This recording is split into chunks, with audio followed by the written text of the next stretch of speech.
Traffic's heavy today. There's a motorcycle in the water. I'm going to see if I can go around the island the other way so I don't run into another kayaker. I talk loud and I don't need to be shouting at my iPhone while I'm passing other kayakers. Good day, everybody, and welcome to The Dawn Treader, where I am answering your questions. Another episode of 500 questions, because when we passed 500 subscribers, I said, ask me anything, and you did.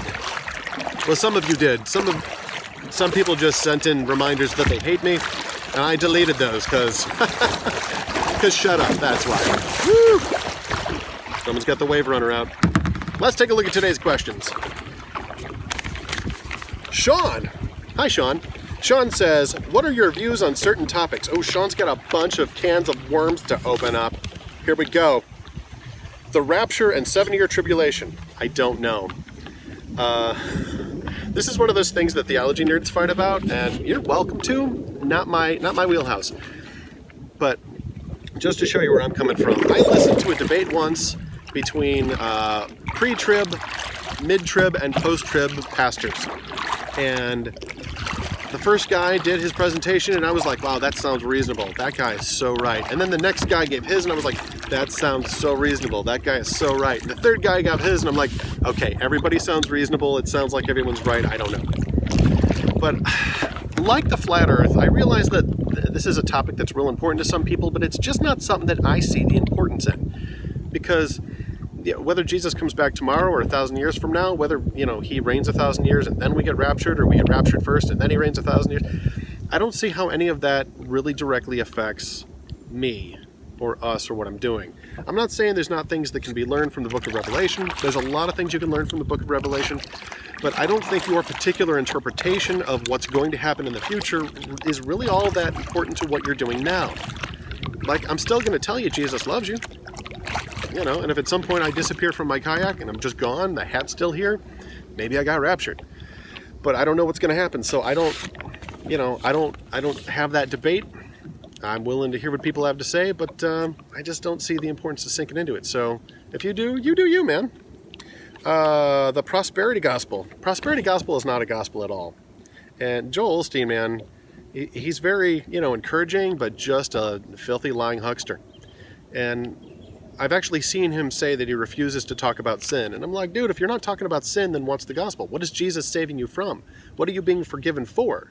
Like, if you get rid of the bad news, how is there good news? And how are you supposed to tell people that Jesus is going to save them when there's nothing to save you from? Like, that's why that prosperity gospel just becomes this sort of blanket capitalistic selfishness, that Jesus becomes the lever to pull to, win $1,000 or whatever, that he's your scratch-off winning lottery ticket. Like, Jesus never promises that we're going to have comfort and wealth and success. I mean, if you're actually going to look through the New Testament, he says some of the exact opposite. You're going to be persecuted. You're going to be hated. That's what Jesus actually says. So when people go, what Jesus meant is, if you have faith in him, he'll make all of your dreams come true, that's like the Mickey Mouse gospel. It's not the Jesus Christ gospel. So it's just heresy. And I get it. Like, I would like to think that God is going to just take care of his people in the way that we want, because I'm selfish. But it's not what the Bible teaches. Young Earth creation, it's always somebody's first video. Yeah, I have a whole series on that. Debunking evolution is super easy, because once you define it properly so that actually means what Darwin meant, and if you actually look at what has to happen in order for the Darwinian tree of life to grow, meaning for new kinds of plants and animals to come into being, it's literally impossible. You are literally being required to add by subtracting. I have a whole series on that. Check out my various playlists. Abortion. Abortion's real. It's one of those things where I'm just confused by the debate. Like, when a woman is pregnant, what does that mean? Well, it means there is a separate human being developing inside of her. Okay, like, when a woman's pregnant, you never go, well, what is it? Unless you're asking, is it a boy or a girl? Nobody says, well, pregnant with what? Is it a turtle? Is it a fruit fly? Is it an orange grove? No, it's a human baby. It's the only possible option. And so an abortion is the intentional killing of what is in a pregnant woman, making her pregnant to terminate the pregnancy. So by definition, is literally the killing of an unborn human child. There's no other way to spin that, which is why the conversation isn't about that. The conversation is pro-life, meaning don't murder babies, or pro-choice. Choice is not the opposite of life, but it's the political spin saying, oh, we need to talk about women's freedoms and women's rights and reproductive rights and that kind of stuff. But all of their jargon falls flat because it's changing the subject to unrelated topics. Anyway, I plan on having videos about abortion in the not-too-distant future. Again, it's one of those topics that to me is tremendously simple to understand once you've thought about all of it. Homosexuality. That one's a bit more complicated. Go to Mike Winger's channel. Mike Winger is on YouTube under Bible Thinker, or just Mike Winger, and look for his videos on homosexuality. He's got, I think it's called the secular answer to homosexuality, meaning that he shows that even from a secular model, even from just a secular understanding of what's good for a person, what's healthy for a person, that you can make a case against homosexuality as a lifestyle for the sake of the person. And again, anytime that we as Bible believers talk about opposing a particular lifestyle, the left wants to spin it as, oh, you hate homosexuals, you hate transgender people, you hate divorcees, or you hate women who get abortions or whatever. That's not what it is. Now, there are people who are just hateful and they pretend to be Christians, Steven Anderson. But when you try to get somebody to turn away from a sinful lifestyle or from sinful behavior, sinful choices, you are trying to get them to turn from death to life, from misery to joy. It's the loving thing to do. And so when we say, homosexuality is bad for you, it's because it's bad for the people who choose to live that lifestyle. You just got to look at the statistics given by people, professing to be homosexuals and living those lifestyles. They are disproportionately addicted to drugs and alcohol, on meds for depression. They disproportionately commit suicide or attempt to commit suicide. They have a tremendously disproportionate amount of domestic violence in their relationships, physical abuse, emotional abuse, and sexual abuse.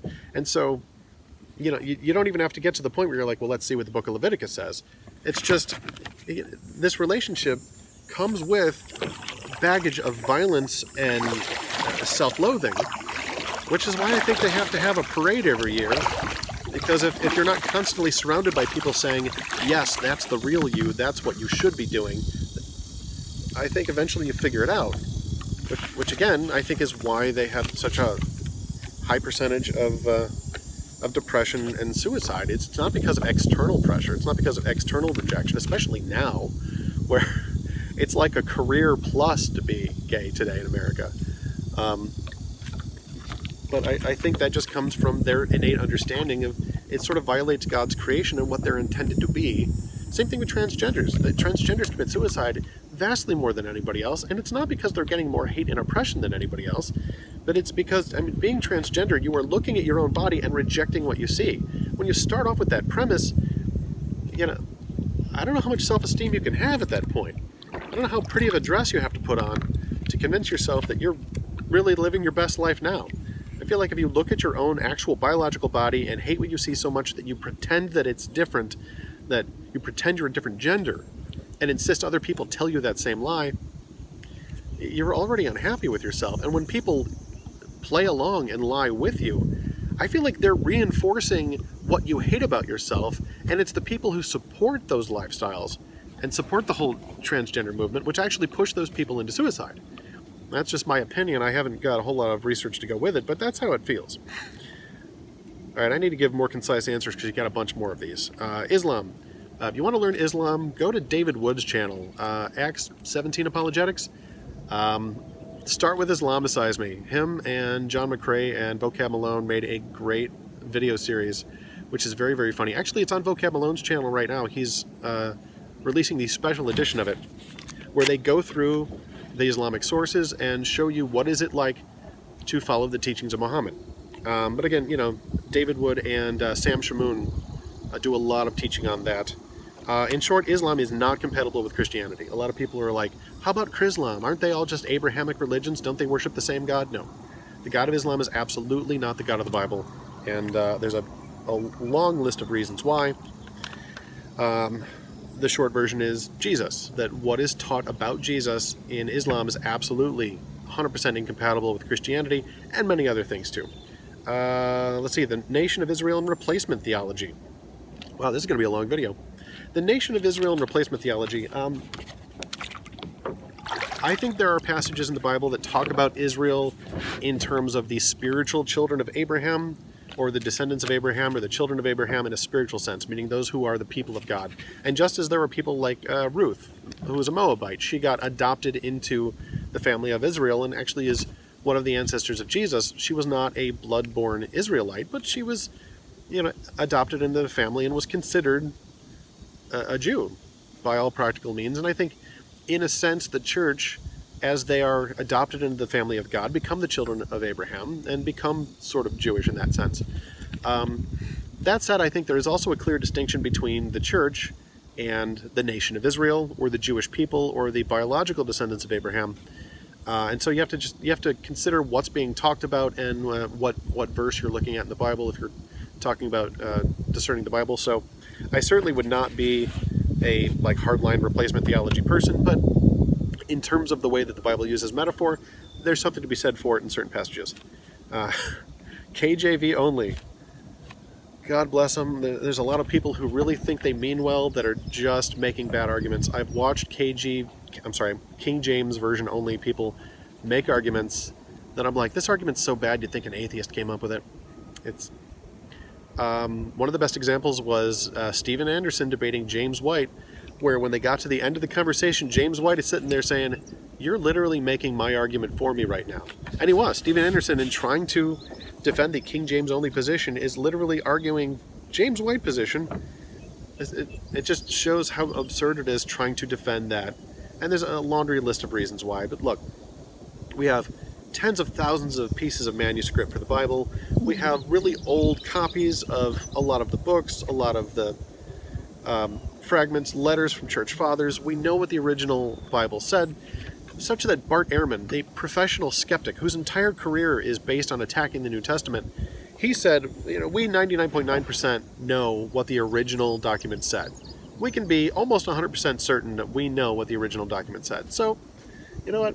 NIV, ESV, most of those translations are going to be all entirely reliable. They make different choices depending on different words, but they are a translation of the original. What you have to watch out for is things like The Message, where someone goes, well, here's how that feels.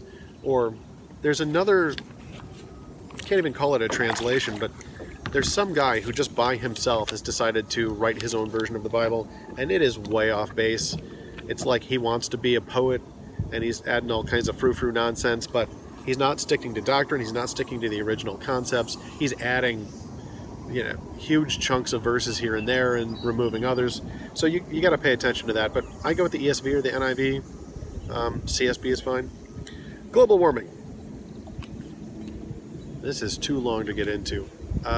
Global warming, it's like this. In terms of does the climate change? Yeah, it happens every day. It's called the weather. In terms of the climate is constantly getting warmer, it's going to keep getting warmer, and it's because of man-made pollution, and so communism is the answer. It's a bunch of garbage, and it's just for the sake of essentially communist control. They tried this in the 50s, 60s, and 70s with warning us that we were creating the next ice age. Up until the 80s, we were literally being told that man-made pollution would create the next ice age. We are going to freeze the planet, and it's our fault. We have to destroy capitalism and let the government take over stuff. And then it turned into global warming. Now, why is it called climate change and not global warming anymore? Because the warming stopped.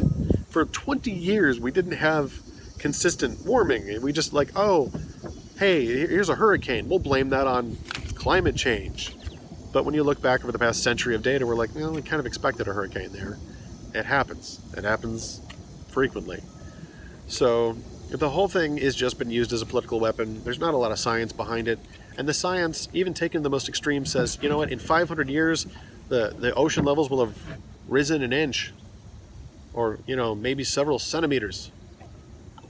So when people like AOC, the insane Democrat from New York, literally told audiences to their faces, and you can find this on YouTube, she told them that in 12 years, the planet would be destroyed if we did not immediately take control of the economy, put it in the hands of the government, and change global warming.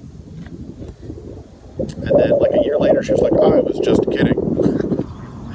Yeah, Republicans don't have a sense of humor. Like, you weren't making a joke. You were telling them they need to vote Democrat, put you in power, and give you communistic control over all of the industries. So every time things get into the hands of the politicians, the science goes away, the alarmism goes up, and CNN needs to fill 24 hours a day. So any garbage that'll make people panic and tune in, they throw up there. Is hell eternal? Yes. And are there any YouTubers you would like to recommend or criticize? I've already recommended David Wood, Sam Shamoon, Vocab Malone, John McCrae, Mike Winger. Mike Winger has a lot of really great teachings. I still like Mark Driscoll. He's fun to listen to. He's solid.